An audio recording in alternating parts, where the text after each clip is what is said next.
কোরআন পড়লে লাভ কি?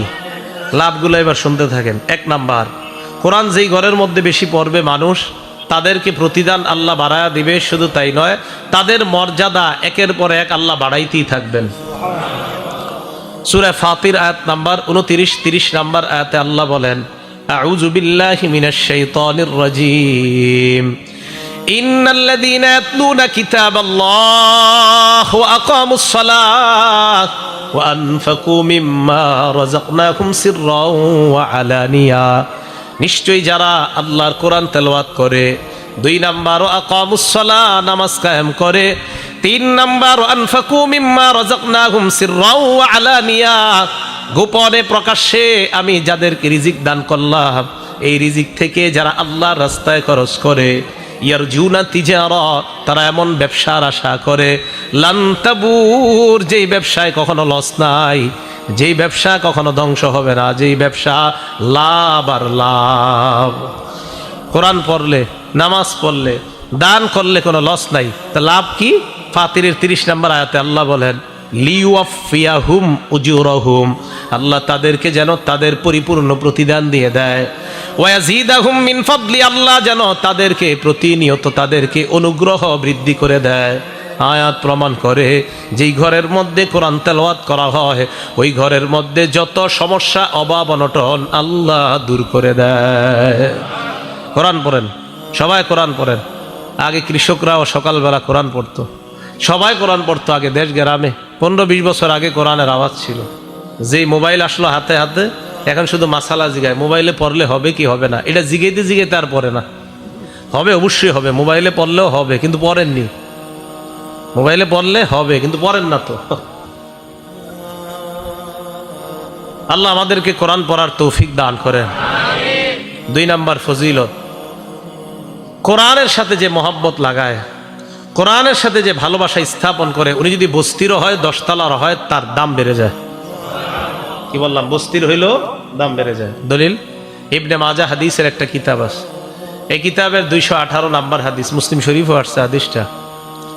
হযরত ওমর ইবনুল খাত্তাব রাদিয়াল্লাহু তাআলা আন, তখন আমিরুল মুমিনিন, তিনি মক্কায় একজনকে প্রশাসনিক কাজের দায়িত্ব দিলেন। যাকে দায়িত্ব দিলেন তার নাম রাফি ইবনু আব্দুল হারিস। শুধু রাফি মনে রাখলে চলবে, রাফি বলেন কি নাম?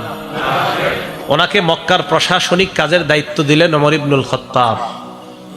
এই রাফি লাকিয়া ওমর ইবনুল খাত্তাব বিউসফান, উসফান নামে একটা জায়গা আছে। এই জায়গায় হযরত ওমর ফারুকের সাথে মক্কার ওই প্রশাসক হযরত ওমরের সাথে দেখা করলেন। মক্কার আশেপাশে আবার ছোট ছোট এলাকা আছে, ওই এলাকায় আবার যারা দায়িত্বশীল, তাদের লিডার আবার ওই মক্কার প্রশাসনিক কাজের প্রধান যিনি, আবার বুঝেন, সবার প্রধান আমিরুল মুমিনিন হযরত ওমর। হযরত ওমর রাদিয়াল্লাহু তাআলা আনহুর অধীনে মক্কার প্রশাসক তখন রাফি। এই রাফি রহমতুল্লাহর অধীনে আবার মক্কার আশেপাশের যে গ্রামগুলা, তো এই গ্রামেরও আবার বিভিন্ন প্রশাসক আছে ছোট ছোট। এইগুলার অধীন, কার অধীনে? মক্কার যিনি প্রধান তার অধীনে। তো উসফান নামক জায়গায় হযরত ওমরের যখন সাক্ষাৎ হয়েছে, হযরত ওমর ফারুক খবর নিলেন, কি ব্যাপার, কি অবস্থা তোমার? জি আলহামদুলিল্লাহ, ভালো আছি। হযরত ওমর ফারুক বললেন, মানিস্তাখলাফতা আলা আহলিল ওয়াদি, মক্কার আশেপাশে গ্রাম, এই গ্রামগুলোর মধ্যে তুমি কাকে প্রশাসক বানাইছো? রাফে জবাব দিলেন, ইবনে আবজা, আমি যাকে প্রশাসক বানিয়েছি তার নাম হলো ইবনু আবজা। বলেন ইবনে আবজা, কি নাম? হযরত ওমর কয়, এটা আবার কে? মান ইবনু আবজা, ইবনে আবজা আবার কে? রাফে জবাব দেয়, রাজুলুম মিন মাওয়ালিনা, তিনি হলেন আমাদের একজন আজাদকৃত গোলাম। আজাদকৃত? হযরত ওমর ফারুক বললেন, এটা আবার কি করলা? ফাস্তাখলাফতা আলা আহলিল ওয়াদি রাজুলাম মিন মাওয়ালিকুম, একজন গোলামকে তোমরা প্রশাসক বানায়া দিলা, একজন গোলামকে তুমি এত বড় দায়িত্ব দিয়ে দিলা। রাফে রহমতুল্লাহ জবাব দেয়, আমিরুল মুমিনিন তিনি যদিও গোলাম, তার মধ্যে আলাদা 3টা গুণ আছে। কয়টা? 1 নাম্বার, ইন্নাহু লাকারিউল লিকিতাবিল্লাহ, তিনি আল্লাহর কোরআনের অভিজ্ঞ ব্যক্তি। 2 নাম্বার, আলিমুন বিল ফারাইজ, ইলমুল ফারাইজের ব্যাপারে তার অনেক দক্ষতা। 3 নাম্বার, কাযিন, উনি বিচার সুন্দর করতে পারে। আমিরুল মুমিনিন এই 3 গুণ থাকার কারণে আমি তাকে গ্রাম্য প্রশাসনিক কাজের দায়িত্বে নিয়োজিত করে দিলাম। ওমর ফারুক বলেন, আসল কথা হলো আমা ইন্না নবিয়াকুম সাল্লাল্লাহু আলাইহি ওয়াসাল্লাম ক্বাল, নবীজি বলেছেন ইন্নাল্লাহা ইয়ারফাউ বিহাদাল কিতাবি আকওয়ামা, কোরআন এমন অনেক কিতাব, এই কিতাবের সাথে যার সম্পর্ক তৈরি হয়ে যায়, গোলামও যদি কোরআনের সাথে সম্পর্ক তৈরি করে নেয়, ইয়ারফাউ বিহাদাল কিতাবি আকওয়ামা, আল্লাহ কোরআনের কারণে ওই মানুষগুলার মর্যাদা বাড়ায় দেয়। গোলাম কোরআনের সাথে সম্পর্ক রাখছে, মর্যাদা বেড়ে গেছে। আমাদের দেশে যে ছেলেগুলো আন্তর্জাতিকভাবে নাম করতেছে, বেশিরভাগের ইতিহাস তালাশ করেন, এদের মা বাবা তো বড় লোক না, ধনী না। এই যে কয়দিন আগে যে তাকরিম ছেলেটা, ওদের বাড়ি হলো সিরাজগঞ্জ, ছিল চরে বাড়িঘর সব নিয়ে নিছে আপনার এই যে নদীর পানিতে, এরপরে নাগরপুরা এসে বাড়ি করছে টাঙ্গাইল। এই বাড়ি দেখবেন একদম কি অবস্থা বাড়ির। তো এই ছেলে কোরআনের সাথে তার সম্পর্ক লাগার কারণে সারা দুনিয়া, ও অথচ টিনের ঘরে থাকে কিন্তু ওর নাম পুরা দুনিয়া জানে। কোরআন, তাহলে কোরআন সম্মান বাড়ায় না? কোরআন সম্মান। অনেক 20 তালার মালিকরা আপনারা চিনেন না, কেউ এরকম আছে যে 10টা বাড়ির মালিক কেউ নাম জানেন না, কিন্তু এই যে টিনের ঘরের ছেলেটার নাম পুরা দুনিয়া জানে। কোরআন, কোরআনের সাথে যার সম্পর্ক লাগবে তার মর্যাদা বেড়ে যাবে। ইন্নাল্লাহা ইয়ারফাউ বিহাদাল কিতাবি আকওয়ামা, নিশ্চয় আল্লাহ পাক রব্বুল আলামিন এই কোরআনের মাধ্যমে, এই কিতাবের মাধ্যমে একদল মানুষকে মর্যাদা বাড়ায় দেয়, সম্মানিত করে দেয়। ওয়ায়াদউ বিহি আখারিন, আরেক দলকে আল্লাহ লাঞ্ছিত করে দেয়। আপনারাও দেখেন আপনাদের এলাকার এই যে ফরিদপুরের হযরত মাওলানা শেখুল হাদিস আব্দুল গাফফার সাহেবকে কে না চিনে বলেন, অথচ আপনাদের এই ফরিদপুরের অনেক ধনী মানুষকে আপনারা কেউ চিনেন না। তো বলতেছিলাম, কোরআনের সাথে যাদের সম্পর্ক লাগবে তাদের মর্যাদা বেড়ে যাবে। এগুলো 2 নাম্বার কথা। আবার কোরআনের সাথে সম্পর্ক রাখা যদি বেয়াদবি করে, তাদেরকে আল্লাহ লাঞ্ছিত করে। ওয়ায়াদউ বিহি আখারিন, অপর দলকে আল্লাহ লাঞ্ছিত করে। আল্লাহ কোরআনের সাথে মহব্বত রেখে কোরআন অনুযায়ী চলার তৌফিক দান করেন। 3 নাম্বার, কোরআনের একটা অক্ষর যদি কেউ পড়ে, তার আমল নামায় 10টা সওয়াব লেখা হয়ে যায়। তিরমিজি শরীফের 2910 নাম্বার হাদিসের বর্ণনা, ক্বালা রাসূলুল্লাহ সাল্লাল্লাহু আলাইহি ওয়াসাল্লাম, আল্লাহ নবী বলেন, মান ক্বারা হারফাম মিন কিতাবিল্লাহ ফালাহু বিহি হাসানা ওয়াল হাসানাতু বিআশরি আমসালিহা। নবীজি বলেন, কোরআনের একটা অক্ষর যদি কেউ পড়ে, তার আমল নামার সাথে সাথে 10টা সওয়াব লিপিবদ্ধ হয়ে যায়। পড়েন আমার সাথে, আলিফ লাম মিম। সবাই পড়ছেন না? আল্লাহ নবী বলেন, লা আকুলু আলিফ লাম মিম হারফুন, আলিফ লাম মিম পুরাটা একটা অক্ষর, এটা আমি বলি না। ওয়ালাকিন আলিফুন হারফুন, আলিফ একটা অক্ষর, লামুন হারফুন, লাম একটা অক্ষর, মিমুন হারফুন, মিম আর একটা অক্ষর। এই আলিফ লাম মিম তোমরা পড়লা, আল্লাহ নবী বলেন তোমাদের আমল নামায় 30টা সওয়াব লিপিবদ্ধ হয়ে গিয়েছে। 4 নাম্বার, কোরআন যে পড়ায় আর যে পড়ে তাদেরকে নবী দুনিয়ার সর্বোত্তম ব্যক্তি বলছে। কোরআন যে পড়ে আর যে পড়ায় তাদেরকে দুনিয়ার সর্বোত্তম ব্যক্তি বলছে। এই তিরমিজি শরীফের আগের হাদিসটা 2909 নাম্বার হাদিস।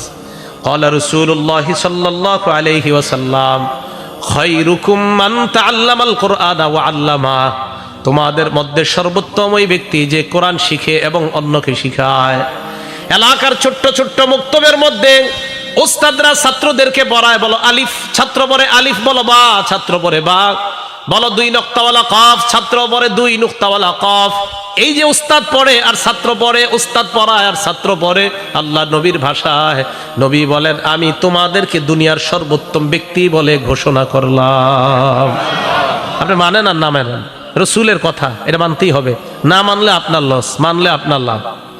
তাহলে যারা পড়ছে মাদ্রাসায়, যারা পড়াচ্ছে, তারা দুনিয়ার সর্বোত্তম ব্যক্তি। 5 নাম্বার, যে ব্যক্তি কোরআন পড়ে তার দৃষ্টান্ত সুস্বাদু গ্রামযুক্ত কমলা লেবুর মতো। কমলা লেবু যদিও আসলে কমলা লেবু না, এটা আরবে পাওয়া যায় ফলটা, উত্রুজ্জার মতো আসছে হাদিসে। উত্রুজ্জাটা অনেকটা মালটার মতো, তবে মালটা না, এটা আরবে পাওয়া যায়। সহিহ বুখারী হাদিস নাম্বার 5427 নাম্বার হাদিস। ক্বালা রাসূলুল্লাহ সাল্লাল্লাহু আলাইহি ওয়াসাল্লাম, আল্লাহ নবী বলেন মাসালুল মুমিনিল্লাযী ইয়াকরাউল কুরআন কামাসালিল উতরুজ্জা, যেই মুসলমান, যেই মুমিন কোরআন পড়ে তার দৃষ্টান্ত হলো মালটার মতো বা কমলা লেবুর মতো। রিহুহা তাইয়িবুন ওয়া তা'মুহা তাইয়িবুন, যার ঘ্রাণও বড় চমৎকার, যার স্বাদও বড় চমৎকার। ইমানদার যদি কোরআন পড়ে ঈমানের কারণে আর কোরআন পড়ার কারণে, এই দুইটা গুণের কারণে, 1 নাম্বার ঈমান, 2 নাম্বার কোরআন, দুটোটার কারণে ওই ইমানদার আল্লাহর কাছে স্বাদ এবং ঘ্রাণওয়ালা ইমানদার হয়ে যায়। একজন কোরআন পড়ে আর একজন পড়ে না, আল্লাহ কয় এটার ঘ্রাণ আছে আমার কাছে খুব বেশি, আল্লাহর কাছে ঘ্রাণযুক্ত ইমানদার হয়ে যায়। ওয়া মাসালুল মুমিনিল্লাযী লা ইয়াকরাউল কুরআন, যে ইমানদার কোরআন পড়ে না তার দৃষ্টান্ত মাসালুত তামর, খেজুরের মতো। বলেন, যে ইমানদার কোরআন পড়ে না তার দৃষ্টান্ত কার মতো? খেজুর। খেজুর কিসের মতো? খেজুরের মতো। লা রিহা লাহা, খেজুরের ঘ্রাণ নাই। ওয়া তা'মুহা তাইয়িবুন, তবে খেজুর মিষ্টি। তা'মুহা হুলবুন, তার মিষ্টতা আছে। ঈমান থাকার কারণে তার মাঝে একটা স্বাদ আছে, কিন্তু কোরআন না পড়ার কারণে তার ঘ্রাণ নাই। তাহলে 2 মুমিন একসাথে আছে, একজন কোরআন পড়ে আরেকজন কোরআন পড়ে না। ঈমানের কারণে তার স্বাদ আছে, আরেক মুমিনের ঈমানও আছে, কোরআনও আছে, তার স্বাদও আছে, আবার আজীব একটা ঘ্রাণও আছে, তার একটা ঘ্রাণও আছে। 3 নাম্বার ওয়া মাসালুল মুনাফিকিল্লাযী ইয়াকরাউল কুরআন কামাসালির রাইহদাম, কোন মুনাফিক যদি কোরআন পড়ে তার দৃষ্টান্ত গোলাপ ফুলের মতো। কোন মুনাফিক কোরআন পড়ে তার দৃষ্টান্ত গোলাপ ফুলের মতো। গোলাপ ফুল কেমন? কয় রিহুহা তাইয়িবুন, এই গোলাপ ফুলের ঘ্রাণ বড় চমৎকার। ওয়া তা'মুহা মুররুন, তবে স্বাদ একদম তিতা। মুনাফিক হওয়ার কারণে স্বাদ নাই, তবে ঘ্রাণ আছে।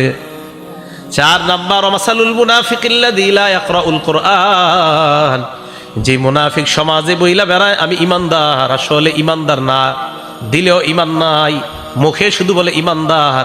1 নাম্বার তার মুনাফিকি পরিচয়। 2 নাম্বার সে কোরআন পড়ে না, নামাজও পড়ে না, কোরআনও পড়ে না। তার দৃষ্টান্ত কামাসালিল হানজালা, মাকাল ফলের মতো। যে মাকাল ফলের ঘ্রাণও নাই, তার স্বাদ একদম তিতা।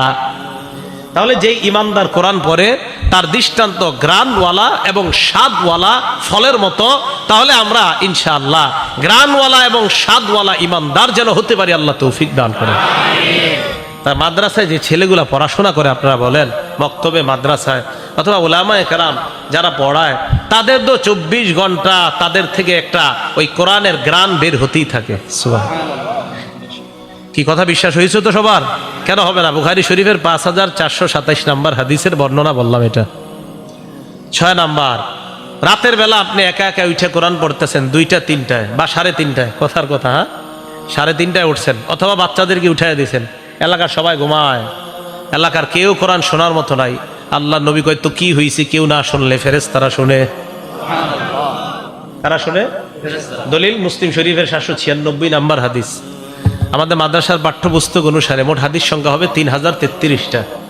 এই অনুসারে মোট হাদিস সংখ্যা হবে 796। ক্বালা রাসূলুল্লাহ সাল্লাল্লাহু আলাইহি ওয়াসাল্লাম।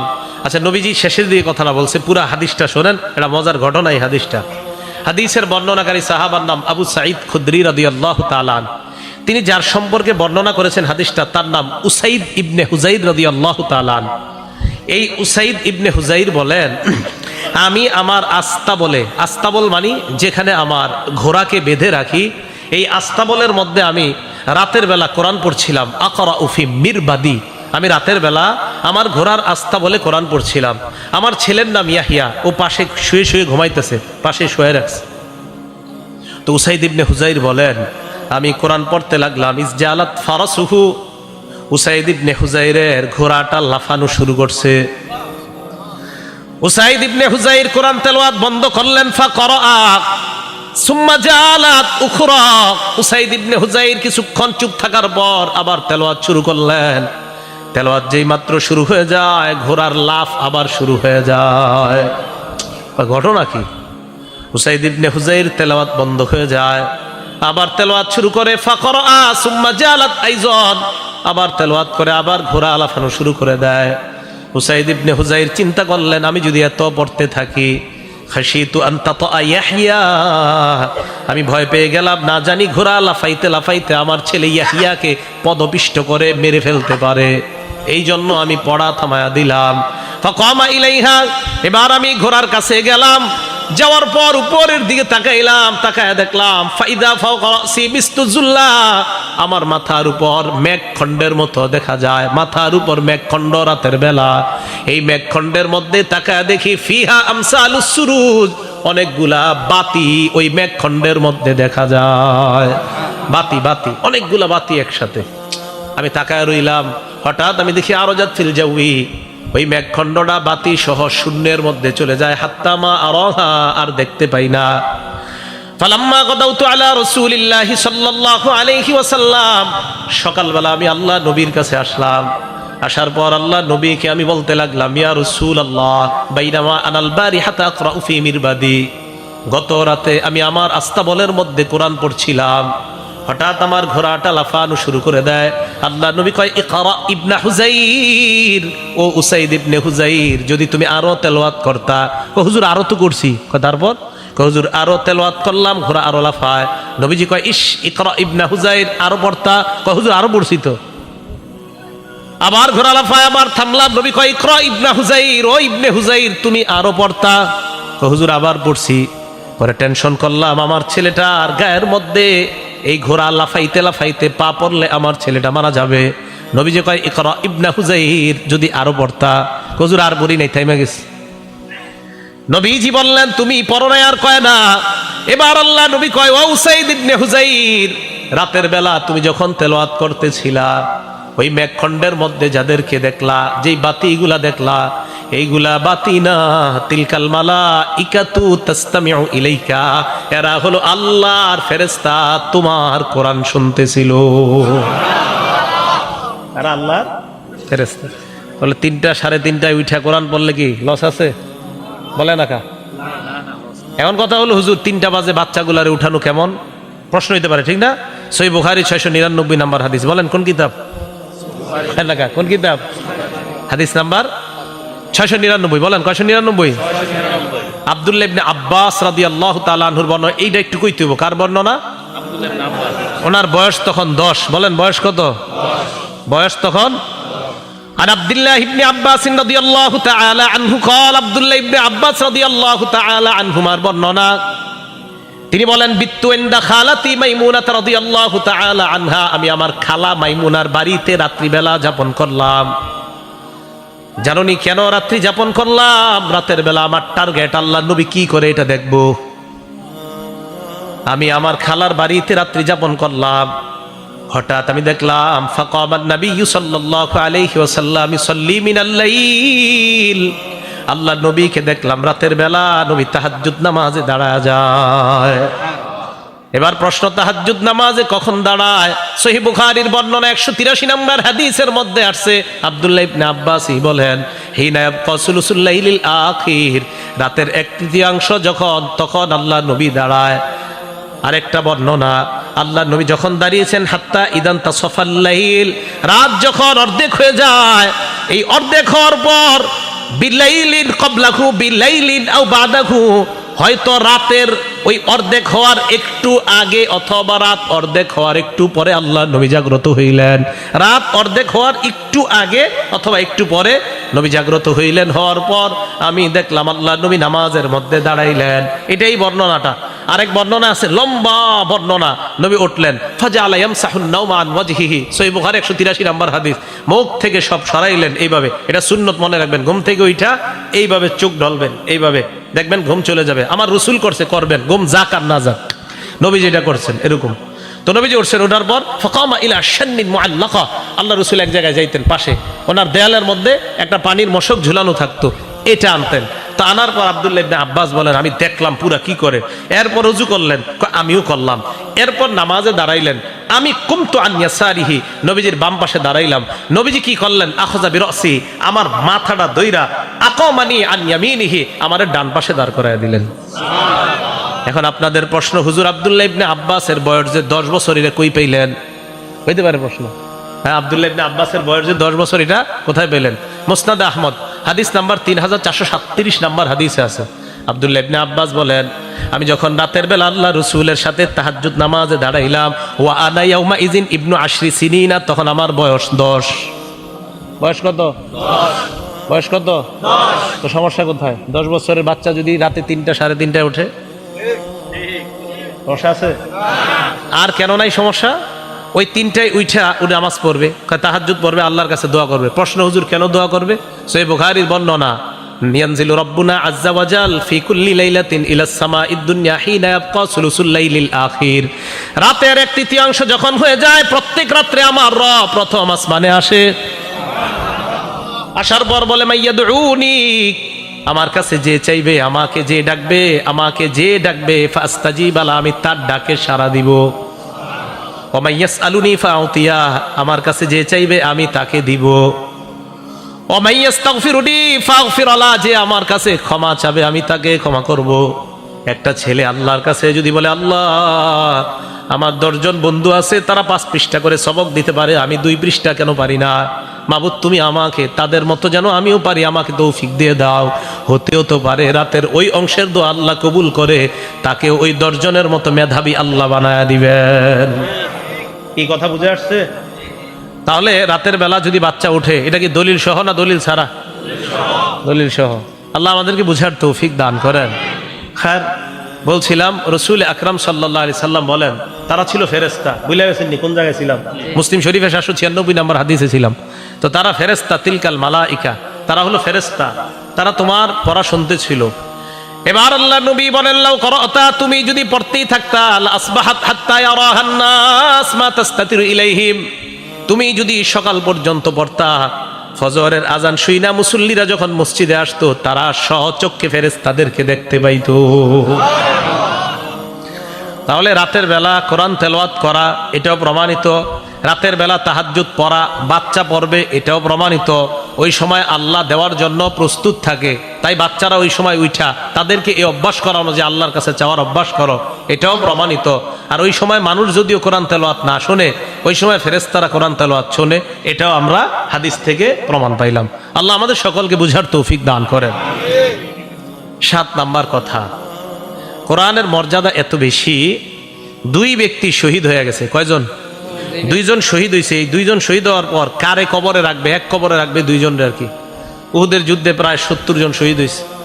এই শহীদদেরকে নবীজি 2 জনের এক কাফনের কাপড়ের মধ্যে পেঁচাইতেছে। অভাব, আপনার নাই, কাফনের কাপড় নাই, টাকাও নাই, অর্থের সংকট। রাসূল আকরাম সাল্লাল্লাহু আলাইহি সাল্লাম 2 শহীদকে এক কাপড়ের মধ্যে পেঁচাইতেছে। সহিহ বুখারীর 1343 নম্বর হাদিস, 1343, 1343। এই হাদিসে আসছে, কানান নবী সাল্লাল্লাহু আলাইহি ওয়াসাল্লাম ইয়াজমাউ বাইনার রাজুলাইনি মিন কতলা উহুদিন ফি সাওবিন ওয়াহিদ। উহুদের যুদ্ধে যারা শহীদ হয়েছে তাদের মধ্যে 2 ব্যক্তিকে আল্লাহ রাসূল এক কাপড়ের মধ্যে পেঁচাইলেন। পেঁচানোর পর আল্লাহ নবী প্রশ্ন করতেন, আইয়ুহুম আকসারু আখজান লিল কোরআন, এই 2 জনের মধ্যে কোরআন পারে বেশি কে? ফাইদা উশিরা ইলা আহাদিহিমা, সাহাবাদের মধ্যে যখন বলা হইতো, ইয়া রাসূলুল্লাহ এই 2 জনের মধ্যে ওমকে কোরআন বেশি পারে, আল্লাহ নবী কবরে রাখার সময় কদ্দামাহু ফিল লাহদি, ওই কোরআনওয়ালা শহীদকে আল্লাহ নবী প্রাধান্য দিয়ে কবরের মধ্যে রাখতেন।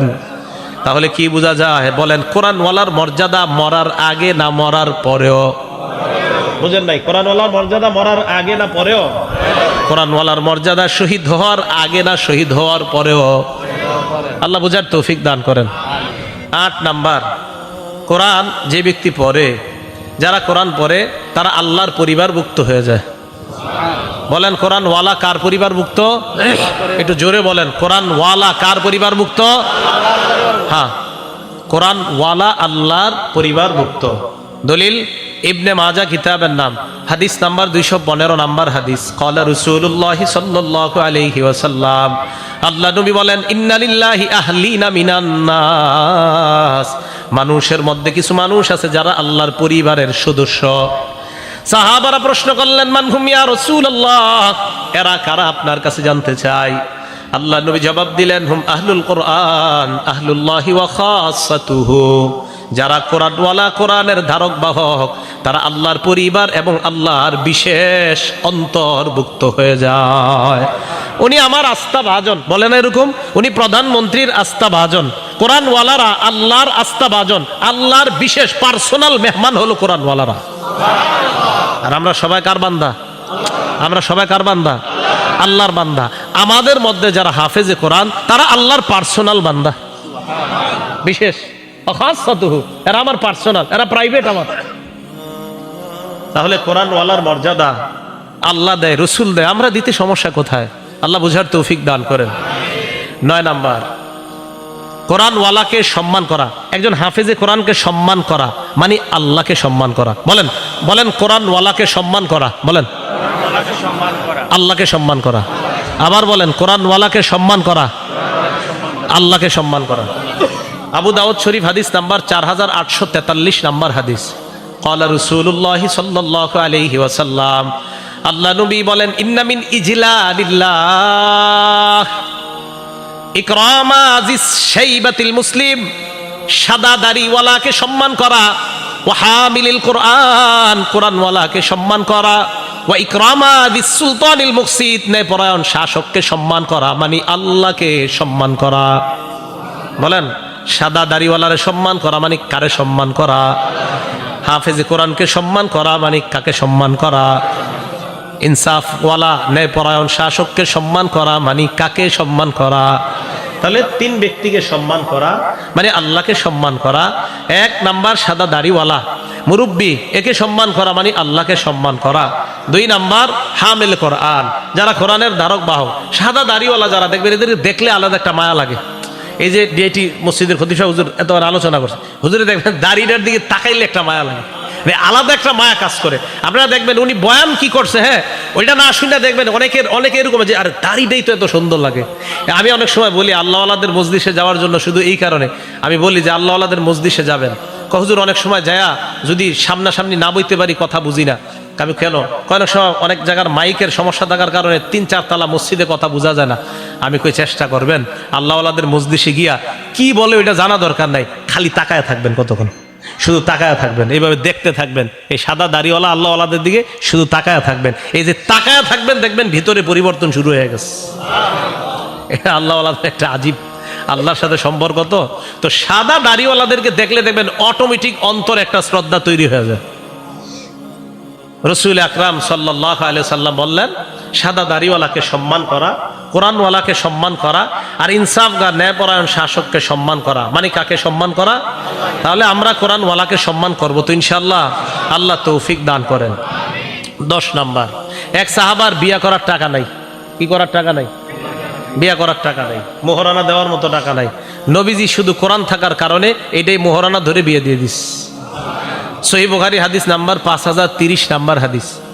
আপনারা মনে করছেন এটা কি কোনো গল্প টল্প হইতে পারে যে এরকম বিয়ার কাহিনী? এটা বুখারী শরীফে আছে, 5030 নাম্বার হাদিস। নবীজির কাছে এক মহিলা আসার পর কয়, ইয়া রাসূলুল্লাহ ইন্নী ওয়াহাবতু লাকা নাফসি, হুজুর আমি আমারে আপনার কাছে দান করে দিলাম। আমাদের আয়েশা সিদ্দিকা এগুলা যখন দেখতো, কোনো মহিলা এসে বলতো, হুজুর আমি নিজেরে আপনার কাছে দান করে দিছি, বলতো আচ্ছা মহিলাদের শরম করেন আপনার এগুলা কয় আয়েশা? আমার এরকম বলতেন। আচ্ছা যাই হোক, তা এক মহিলা এসে কয়, হুজুর আর এটা আল্লাহর ফায়সালা, আল্লাহ তাআলা আমাদের নবীজির ব্যাপারে ফায়সালা করেছিলেন, কোনো নারী যদি আপনাকে নিজের দান করে দেয় আপনি অধিকার রাখেন এই নারীর ব্যাপারে, এটা আল্লাহ তাআলা ফায়সালা করছে। তো যাই হোক, এক মহিলা এসে বলতেছে, হুজুর আমি নিজেকে আপনার জন্য দান করে দিলাম।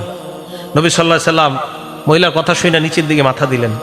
এক সাহাবা দাঁড়ায় কয়, হুজুর ইনলাম ইয়াকুন লাকা ফিহা হাজা, হুজুর মহিলা আপনারা যা বলছে আপনার যদি এখানে কোনো আগ্রহ না থাকে, হুজুর জাউযিনি হা, এই মহিলাটারে আমার সাথে বিয়ে দিয়ে দেন।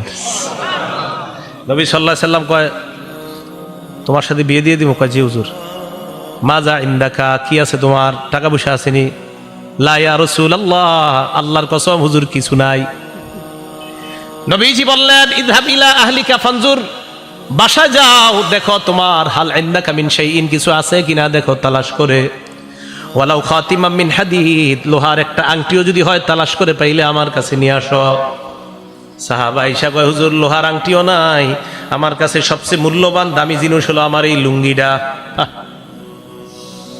হ্যাঁ, কথাগুলা শুধু শুধু শুনতেছেন এই নিয়তে শুই না, নামাজ মাঝে একটু ভাইবেনও। এক সাহাবা নবীজির কয়, হুজুর লুঙ্গিটা ছাড়া কিছু নাই। তাদের দিলগুলা কত সাফ ছিল, ঠিক না? কত সাফ দিলওয়ালা মানুষ ছিলেন তারা। হুজুর এই লুঙ্গিটা ছাড়া আর কিছু নেই।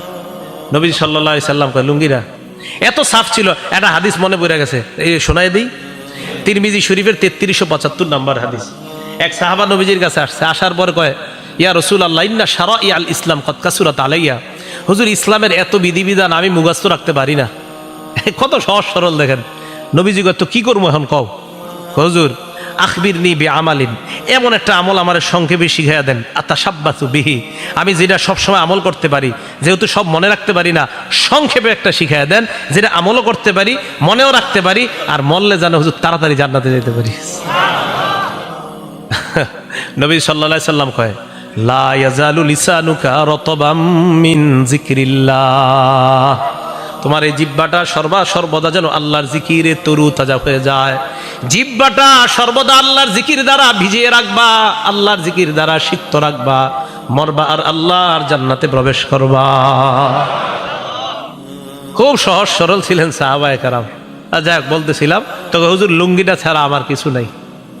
আল্লাহ নবী কয়, মিয়া তোমার এই লুঙ্গি যদি মোহর দাও, এটা কাইটা যদি অর্ধেক দাও, অর্ধেক দিয়ে তো কষ্ট হবে তোমার পড়তে, আর অর্ধেক যদি তোমার বউরে দাও, না যাও, বিয়া হবে না। কথা কিন্তু শেষ। নবীজি ডাক দিলেন, এই শোনো শোনো শোনো, হাল মা কামিনাল কোরআন, বিমাজা মা কামিনাল কোরআন, অথবা মা কামিনাল কোরআন, কোরআনের কিছু পারোনি তুমি? সাহাবা কয়, হুজুর জি, সূরাতুন কাজা ওয়া কাজা, ওই সূরাটা আমার মুখস্থ আছে। আল্লাহ রাসূল কয়, মাল্লাকতুকা হা বিমা মা কামিনাল কোরআন, শুধু কোরআনের কয়েকটা সূরা মুখস্থ পারো, এটাই মোহরানা ধরে তুমি এই মেয়েটাকে শিখাইয়া দিবা, বাস এটাই মোহরানা, মেয়েটাকে তোমার সাথে আমি বিয়ে দিয়ে দিলাম। কোরআনের দাম আছে, আল্লাহ বুঝার তৌফিক দান করেন। 11 নাম্বার কথা, কিয়ামতের ময়দানে কোরআনওয়ালাকে বলা হবে, পড়ো আর উপরে ওঠো, পড়ো আর উপরে ওঠো, পড়ো উপরে ওঠো, পড়ো উপরে ওঠো। যখন শেষ করবা পড়া, ওখানে গিয়ে তোমার স্টেজ শেষ হবে। আবু দাউদ শরীফ 1464 নাম্বার হাদিস, ক্বালা রাসূলুল্লাহ সাল্লাল্লাহু আলাইহি ওয়াসাল্লাম, আল্লাহ নবী বলেন, ইউকালু লিসাহিবিল কোরআন, কোরআনওয়ালাকে বলা হবে, ইকরা ওয়ারতাকি, পড়তে রাহো আর চড়তে রাহো, পড়ো আর চড়ো, পড়ো আর চড়ো, পড়ো আর ওঠো, পড়ো আর ওঠো, পড়তে থাকো এবং উঠতে থাকো। ওয়ারাত্তিল কামা কুনতা তুরাত্তিলু ফিদ দুনিয়া, ধীরস্থির ভাবে পড়ো, যেমন দুনিয়াতে ধীরস্থির ভাবে পড়তা, ধীরস্থির ভাবে পড়ো। হাফেজ সাহেব যারা আছেন, তারাবিতে ধীরস্থিরতার সাথে পড়বেন ইনশাআল্লাহ। হাফেজে কোরআন কারা কারা ছাত্র আছেন এই জায়গায়? হাফেজে কোরআন, হ্যাঁ ইনশাআল্লাহ। আমি খুব ধীরস্থিরতার সাথে পড়ি, পড়বেন তো ইনশাআল্লাহ? আমরা তারাবির সালাতে ইনশাআল্লাহ ধীরস্থিরতার সাথে আমরা কোরআন পড়বো। রসুল আকরাম সাল্লাল্লাহু আলাইহি সাল্লাম বলেন, ধীরস্থির ভাবে কোরআন পড়বা, যেমন তুমি ধীরস্থিরতার সাথে দুনিয়াতে কোরআন পড়তা। ফাইন্না মানজিলাকা ইনদা আখিরি আয়াতিন তাকরাউহা, তোমার শেষ সীমানা হলো তুমি যেই জায়গায় শেষ আয়াতটা পড়বা, ওই আয়াত শেষ করবা, ওটাই হবে তোমার শেষ সীমানা। হাফেজে কোরআন সূরা ফাতিহা শুরু করবে, না সে গিয়ে যদি শেষ হয়, তার মর্যাদা হবে 6236টা। কয়টা? 6200। ওলামা ছাড়া অন্যরা বলেন 6236 না 6666 নাকি 66? বলেন আমার সাথে, বলেন 6000, বলেন 666। এটা প্রসিদ্ধ, বলেন এটা প্রসিদ্ধ। 6236, এটা বিশুদ্ধ। বলে একটা প্রসিদ্ধ আর একটা বিশুদ্ধ। প্রসিদ্ধটা উচিত মানা না বিশুদ্ধটা? আল্লাহ বুঝার তৌফিক দান করেন। তাহলে 6666 প্রসিদ্ধ, 6236 বিশুদ্ধ। হ্যাঁ, আজকে বাসায় গিয়ে গণলে 6236টাই হবে। তো ঠিক আছে, হাফেজে কোরআন পড়তে পড়তে যখন শেষ আয়াত পড়বে, ওটাই হবে তার শেষ সীমানা, ওই মর্যাদায় আল্লাহ তাকে অধিষ্ঠিত করবেন। 12 নাম্বার, হাফেজে কোরআনকে কিয়ামতের ময়দানে কোরআন গিয়ে বলবে, এই আমারে চিনো চিনো? তো হাফেজে কোরআন বলবে, না মা আরিফুক, আমি চিনি না তোমারে। আরে আমার চিনো না? না চিনি না। মুসনাদে আহমদ 22950 নাম্বার হাদিস। এই কোরআন গিয়ে হাফেজে কোরআন বলবে, হাল তারিফুনি, আমারে চিনো? তো বলবে, না মা আরিফুক, আমি চিনি না। কোরআন বলবে, আনা সাহিবুকাল কোরআন, আমি হলাম তোমার দুনিয়ার সাথী কোরআন। আনাল্লাযী আযমাতুকা, আনাল্লাযী আযমাতুকা ফিল হাওয়াজির, আমি ওই কোরআন, যেই কোরআন তোমাকে দিনের বেলা পিপাসার্ত রেখেছিলাম, অথবা আযমাতুকা ফিল হাওয়াজির, দিনের বেলা খাইতে দেই নাই, ওয়া আসহারতু লাইলাতাক, রাতের বেলা ঘুমাইতে দেই নাই। এরপর এই কথা বলার পর ইউতল মুলকা বিয়ামিনিহি, ওই হাফেজে কোরআনের ডান হাতে জান্নাতের মালিকানা দিয়ে দেওয়া হবে।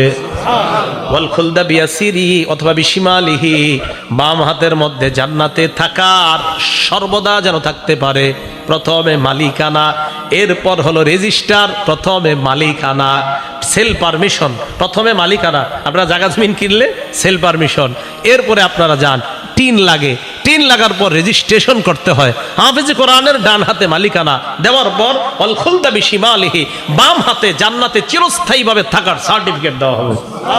ওয়ায়ুদাউ আলা রাসিহি তাজুল ওয়াকার, তার মাথার মধ্যে সম্মানের মুকুট পরিয়ে দেওয়া হবে। দুনিয়ার মধ্যে যদি কোনো হাফেজে কোরআনের কোনো দাম নাও থাকে, আখেরাতে কিন্তু তার মাথায় সম্মানের মুকুট। মানে আমাদের চোখে যদিও মনে হয় যে হাফেজে কোরআনের দাম নাই। আচ্ছা আপনারা বলেন তো, বাংলাদেশের নামটা সারা পৃথিবীতে সবচেয়ে উজ্জ্বল করছে কারা? এই কথাটা, এটা আপনি মানেন বা না মানেন, এটাই সত্যি কথা।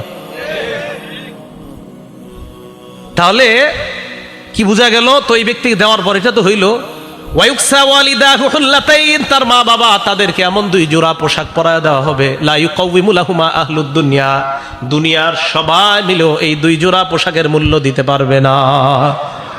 আর মা বাবা তো গরিব, একটা কথার কথা, বড় লোক হইলেও হবে, গরিব হইলেও তো একটা কথার কথা। আমার মানে মনে হয় এই জায়গাটা বড় লোক মানুষ উনি হইলে তো না, উনি বুঝতে পারবে যে আমারে আল্লাহ তাআলা এত সম্মান দিলেন।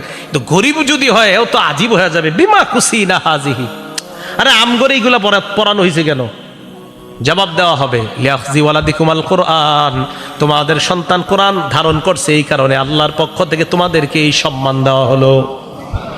তাহলে কোরআন যিনি গ্রহণ করে তার মর্যাদা আছে শুধু না, তার মা বাবারও মর্যাদা আছে।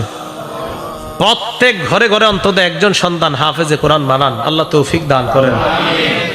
এই গেল আপনার 12 নাম্বার কথা। 13 নাম্বার কথা, কোরআন কিয়ামতের ময়দানে কোরআন ওয়ালার জন্য সুপারিশ করবে।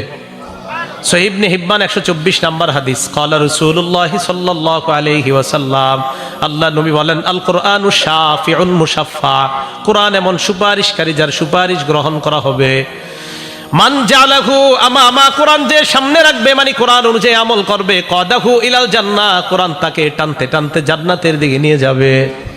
ওমান জালাহু খালফা যহরিহি, কোরআন যে পিছনে রাখবে, কদাহু ইলান নার, কোরআন তাকে জাহান্নামে নিয়ে যাবে। বলেন নাউজুবিল্লাহ। এখন যেন জাহান্নামে যাইতে না হয়, তাই হাফেজে কোরআন যারা আছেন, অথবা যারা 10টা সূরা মুখস্থ করছেন, অথবা যারা 20টা মুখস্থ করছেন, আপনারাও ভালো করে শোনেন কিন্তু কি করণীয় আমাদের। এখন মনে রাখবেন, আমরা যারা কোরআন তেলাওয়াত করব, এই কোরআন তেলাওয়াত করার সময় সাধারণত আমরা বিশেষভাবে 6টা বিষয় মাথায় রাখবো। বলেন কয়টা? 6টা বিষয় আমরা মাথায় রাখবো।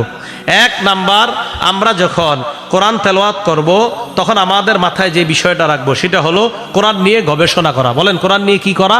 গবেষণা করা। এখন কথা হলো আমাদের মাদ্রাসার ছাত্ররা কি করবে? ওদেরকে দেখেন প্রথম 3 বছর আরবি সাহিত্যে পারদর্শী করা হয়, এরপরে আরো 2 বছর আরবি সাহিত্যের কিতাব পড়ানো হয়। কাফিয়া আছে ওই জামাতগুলোতে গিয়ে এরপর তাকে কোরআন দেওয়া হয়। কোরআন তরজমা মোটামুটি আয়ত্ত করার পর এরপর তাফসিরে জালালাইন আরবি টু আরবি তাফসির তাকে শেখানো হয়। এরপরে তাফসিরে বাইজবি, এটাও আরবি কিতাব, তাকে শেখানো হয়। এরপরে সহিহ বুখারীর মধ্যেও তাফসির অধ্যায় আছে, মুসলিম শরীফেও তাফসির অধ্যায় আছে। এইভাবে তাদের হাতে কোরআনগুলা তুলে দেওয়া হয়। কারণ কোরআনের ভাষা যেহেতু ইংরেজি এবং ফার্সি, তাই আমাদের মাদ্রাসার সন্তানগুলাকে আগে আরবি ব্যাকরণ শেখানো হয়। কি কোরআনের ভাষা কি? হ্যাঁ, তো এই বিষয়টা বুঝেন না কেন? খুব মানে কয় কি হুজুর তো মুক্তব্যতে দিতে পারেন না এর কোরআন বুঝতে? কোরআনের ভাষা কি? হাদিসের ভাষা কি? তাই তাকে আগে 3 বছর আরবি সাহিত্যের উপর পারদর্শী করানো হয়, এরপর 2 বছর আরবি সাহিত্যের কিতাব পড়ানো হয়। এরপরে মোটামুটি আরবি রপ্ত হইলে তখন তাকে কোরআনের অনুবাদ পড়তে দেওয়া হয়। এরপরে আরবি টু আরবি অনুবাদ তাফসিরে জালালাইন ওইটা পড়তে দেওয়া হয়। কি কথা বুঝে আসছে সবার? এখন আসেন তো কোরআন পড়ার সময় 1 নাম্বার কোরআনের আয়াত নিয়ে চিন্তা ভাবনা করা। সূরা সদের 29 নাম্বার আয়াতে আল্লাহ বলেন কিতাবুন আনজালনাহু ইলাইকা মুবারাক, এই কিতাব আমি আপনাকে দিয়েছি, এটা বরকতপূর্ণ। লিয়াদাব্বারু আয়াতিহি, যাতে মানুষ এই কোরআনের আয়াতগুলা নিয়ে চিন্তা করতে পারে। 2 নাম্বার, যারা হাফিজে কোরআন আছেন অথবা যারা কয়েকটা সূরা মুখস্থ করছেন, প্রতিদিন চর্চা করতে হবে। শোনেন, যারা আলামতারা থেকে 10টা সূরা মুখস্থ করছেন, চর্চার অভাবে যদি 2টা ভুলে যান, আল্লাহর কাছে জবাবদিহিতা করতে হবে। চর্চা কেন করেন নাই? হাফেজে কোরআনরা প্রতিনিয়ত কোরআন চর্চা রাখবেন। সহিহ বুখারীর বর্ণনা 5033 নাম্বার হাদিস, قال رسول الله صلى الله عليه وسلم আল্লাহ নবী বলেন তাআহাদুল কোরআন, কোরআন তোমরা প্রতিনিয়ত চর্চা করো, প্রতিনিয়ত পড়বা, অভ্যাস করে নাও কোরআনের সাথে তোমরা চর্চা, একদিনও মিস করবা না। ফাওয়াল্লাযী নাফসি বিয়াদিহি লাহু আশাদ্দু তাফাসসিয়াব মিনাল ইবলি ফি উকলিহা, ওটের বাঁধন খুলে দেওয়ার পর দ্রুতগামী ওট যেমন দ্রুত দৌড়িয়ে পালিয়ে যায়, কোরআন যারা পড়ছে, পড়ার পর যারা চর্চা না করে তাদের থেকে কোরআন ওই দ্রুতগামী ওটের চাইতে আরো দ্রুত পালিয়ে যায়। বলেন নাউজুবিল্লাহ। এই জন্য সাধারণত বাচ্চাদেরকে মাদ্রাসায় রাখার চিন্তা করা হয়। কেন? মাদ্রাসায় রাখলে ওর রেয়াতটা যেন ভালো থাকে, তাই তাকে মাদ্রাসায় রাখার ফিকির করা হয়। কারণ মাদ্রাসায় না রাখলে ওরে যদি 2 ঘন্টার ছুটি দেন, ও ভিডিও গেমস খেলবে, ও মোবাইলে গেমস খেলবে, ও বাজারে গিয়ে ভিডিও গেমসের দোকানে গেমস খেলবে। এই জন্য মাদ্রাসায় রাখলে ও রেয়াদের মাদ্দাটা আরো ভালো হয়। আল্লাহ আমাদেরকে বুঝার তৌফিক দান করেন। 3 নাম্বার, কোরআন মাঝে মাঝে অন্যের কাছ থেকে শোনা এবং মাঝে মাঝে কোরআন অন্যের কাছ থেকে শ্রবণ করা। সহিহ বুখারী হাদিস নাম্বার 5055 নাম্বার হাদিস। আব্দুল্লাহ ইবনে মাসউদ রাদিয়াল্লাহু তাআলা আনহুকে রাসূল বললেন, ইকরা আলাইয়া, তুমি আমাকে কোরআন পড়ে শোনাও। আব্দুল্লাহ ইবনে মাসউদ জবাব দিলেন, আকরাউ আলাইকা ওয়া আলাইকা উনজিলা ইয়া রাসূলুল্লাহ, আমি আপনাকে কোরআন পড়ে শোনাবো, কোরআন না আপনার উপর নাজিল হয়েছে। উহিব্বু আন আসমাহু মিন গায়রি, কোরআন মাঝে মাঝে অন্যের কাছ থেকে আমার শুনতে মনে চায়। তাহলে কোরআন মাঝে মাঝে অন্যের কাছ থেকে শোনা। 4 নাম্বার, কোরআন মাঝে মাঝে অন্যকে শোনানো। সহিহ বুখারী হাদিস নাম্বার 4964 নাম্বার হাদিস। বলেন তো মাদ্রাসার ছাত্ররা একজন আরেকজনকে কোরআন শোনায় কিনা? আপনার বৃহস্পতিবার ওই যে সবিনা হয়, এরপরে আমুক্তা সাতসবক, এগুলো একজন আরেকজনকে শোনায়। তো কোরআন মাঝে মাঝে অন্যেরটা শোনা, মাঝে মাঝে নিজে অন্যকে শোনানো। অন্যকে শোনানোর দলিল বুখারী শরীফের 4964 নাম্বার হাদিস। দেখেন, আমি প্রত্যেকটা কথা দলিল দিয়ে এই কারণে বলতেছি, আপনার সন্তানকে মাদ্রাসায় দিয়ে আপনি ঠকেন নাই, আপনি জিতে গেছেন এবং ঠকবেন না, আপনি জিতে যাবেন ইনশাআল্লাহ। তো 4964 নাম্বার হাদিসে আসছে, রাসূল সাল্লাল্লাহু আলাইহি সাল্লাম ওনার সাহাবা উবাই ইবনে কাবকে বলে, উবাই ইন্নাল্লাহা আমারানি আন আকরা আলাইকা, উবাই আল্লাহ আমাকে বলছে আমি যেন তোমারে কোরআন পড়ে শোনাই। হযরত উবাই বলে, ইয়া রাসূলুল্লাহ আল্লাহু সাম্মানি, হুজুর আল্লাহ কি আমার নামটা নিছে? নবীজি বলে, হ্যাঁ, আল্লাহু সাম্মানি লাকা, আল্লাহু সাম্মাক আলী, আল্লাহ তোমার নামটা ধরেই বলছে তোমাকে যেন আমি কোরআন পড়া শোনাই। দেখছেন, হযরত উবাই ইবনে কাব হলো সাহাবাদের মধ্যে সবচেয়ে শ্রেষ্ঠ কারি। এই জন্য উবাই ইবনে কাবের কোরআনের সাথে এত গভীর সম্পর্কের কারণে আল্লাহ উবাই ইবনে কাবের নাম বলছেন। 5 নাম্বার, কোরআন যখন আমরা পড়বো, কোরআন পরিত্যাগ করার কখনো চিন্তা করব না। কোরআন পরিত্যাগ করলে রসুল কিন্তু কিয়ামতের মাঠে আমাদের বিরুদ্ধে মামলা করবে। সূরা ফুরকানের 30 নম্বর আয়াতে আল্লাহ বলেন, ওয়াকালা রাসূলু ইয়া রাব্বি ইন্না কওমি ইত্তাখাযু হাযাল কুরআনা মাহজুরা, আল্লাহ বলবে, হে আমার রব, আমার সম্প্রদায় এই কোরআনকে পরিত্যাগ করেছে। তাহলে কোরআন পরিত্যাগ করার চিন্তা করা যাবে না। 6 নাম্বার, মাথায় রাখবেন, পড়ার সময় চিন্তা করবেন আমার পড়া কি শুদ্ধ হইতেছে নাকি হয় না, এই চিন্তা করা। এই জন্য কোরআন শিখতে হবে কোরআনের অভিজ্ঞ ব্যক্তিদের থেকে। বলেন, কোরআন শিখতে হবে কাদের কাছ থেকে? তাহলে এবার বলেন তো, হাফেজে কোরআন হইতে হবে কাদের কাছে? হাফেজদের কাছে। হাফেজে কোরআন হইতে হবে কাদের কাছে? হাফেজের কাছে। অভিজ্ঞ ব্যক্তি থেকে কোরআন শিখার দলিল সহিহ বুখারী 4999 নাম্বার হাদিস। রাসূল আকরাম সাল্লাল্লাহু আলাইহি সাল্লাম বলেন, খুজুল কোরআন মিন আরবাআ, 4 জনের থেকে তোমরা কোরআন শিখো। মিন আব্দুল্লাহ ইবনে মাসউদ, 1 নাম্বার আব্দুল্লাহ ইবনে মাসউদ, 2 নাম্বার সালিম, সালেম থেকে শিখো। 3 নাম্বার উবাই ইবনে কাব, 4 নাম্বার মুআজ ইবনে জাবাল। এই 4 জন থেকে তোমরা কোরআন শিখো, কারণ তারা 4 জন কোরআন বড় চমৎকার পড়ে। আব্দুল্লাহ ইবনে মাসউদের ব্যাপারে তো আল্লাহ রাসূল বলেন যে ইবনে মাসউদ যেইভাবে কোরআন পড়ে আল্লাহ কোরআনটা এইভাবেই নাজিল করছে। তাহলে কোরআনের অভিজ্ঞ ব্যক্তিদের থেকে কোরআন শিখা। তাহলে কি বুঝতে পারলাম? কোরআন এমন এক কিতাব, যে কিতাবে কোনো সন্দেহ নাই। কোরআন হেদায়েত, কোরআন রহমত, কোরআন বরকত। কোরআন ওয়ালার মর্যাদা আছে, কোরআন ওয়ালার বাবা মায়েরও মর্যাদা আছে। কোরআন শিখতে হবে কোরআনের অভিজ্ঞ প্রাজ্ঞ ব্যক্তিদের থেকে। আল্লাহ পাক রব্বুল আলামিন কোরআনের ব্যাপারে কোনো মানুষের অন্যায় কোনো কথা আমরা কর্ণপাত না করে আমরা যেন কোরআনের আজমত মুহাব্বত আগের চেয়েও আরো বেশি বাড়িয়ে দিতে পারি। আল্লাহ তৌফিক দান করেন। আমিন। ওয়া আখিরু দাওয়ানা আনিল হামদুলিল্লাহি রাব্বিল আলামিন।